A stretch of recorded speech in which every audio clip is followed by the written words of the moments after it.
Hello guys, तो आज हम क्या करने वाले हैं एक्सरसाइज 1.2। तो क्वेश्चन नंबर 1 क्या है, prove that √5 is irrational number. तो हमें क्या प्रूव करना है, √5 एक इरेशनल नंबर है। तो पहले हम क्या कर लेते हैं, लेट एज्यूम √5 एक रेशनल नंबर है।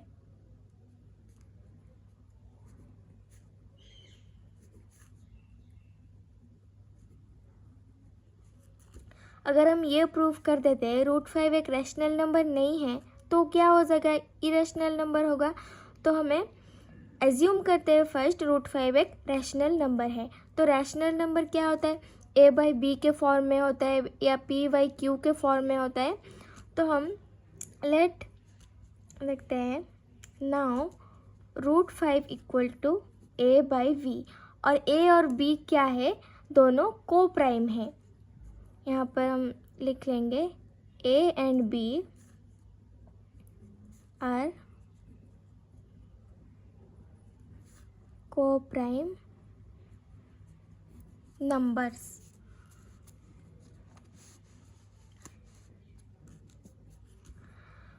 अब इन दोनों को हम एक साइड में लेकर आते हैं, b√5 इक्वल टू a। अब हम क्या करेंगे, दोनों साइड में स्क्वायरिंग कर देंगे। स्क्वायरिंग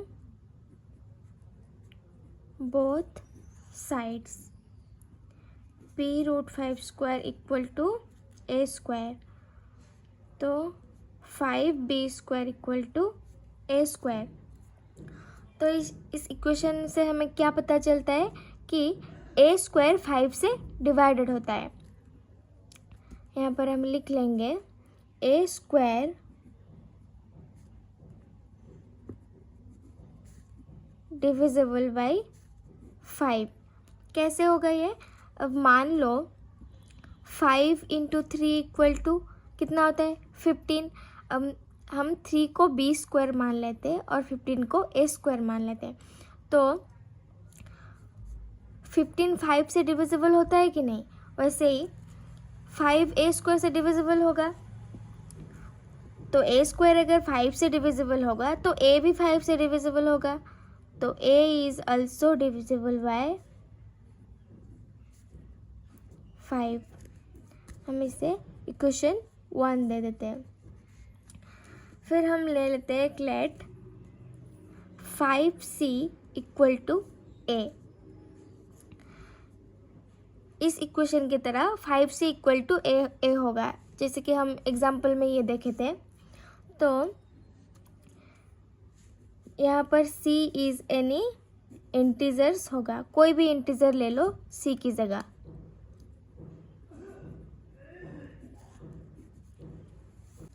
इसे हम इक्वेशन 2 दे देते हैं।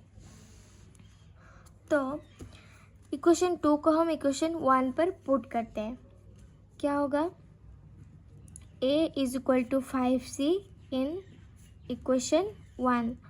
तो इक्वेशन 1 में क्या है, 5b square equal to a square की जगह हम क्या लेंगे, a इक्वल टू 5c होगा तो a स्क्वायर क्या होगा 5c whole square. 5b square equal to 25c square. तो यहाँ पर हम 5 से अगर डिवाइड करते हैं तो b square equal to 5c square.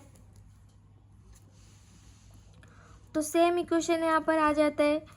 यहाँ पर जो हमने किया था a square divisible by 5b square equal to a square, वैसे b square equal to 5c square. तो यहाँ पर भी सेम होगा, क्या होगा, b स्क्वायर डिविजिबल बाय 5। तो b स्क्वायर अगर डिविजिबल बाय 5 होगा तो b ऑल्सो डिविजिबल बाय 5।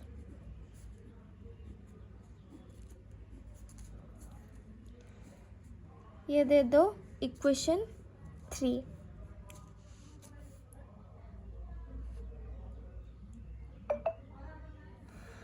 अब देखो b का एक फैक्टर क्या हो गया 5, ए का भी एक फैक्टर क्या हो गया 5, दोनों ही ए एंड बी दोनों ही 5 से डिविजिबल है, तो इन दोनों का कॉमन फैक्टर हो गया 5।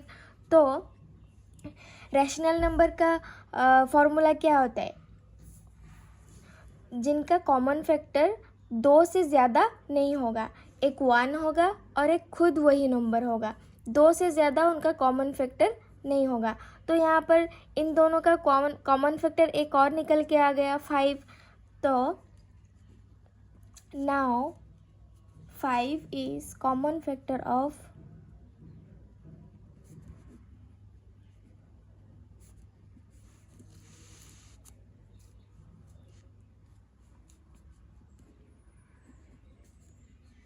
both A and B, but A and B are co-prime।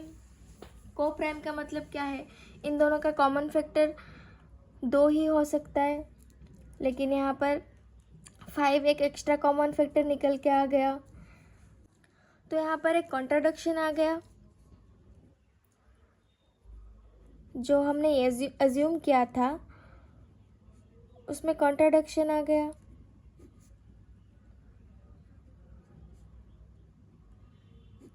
By assuming that √5 is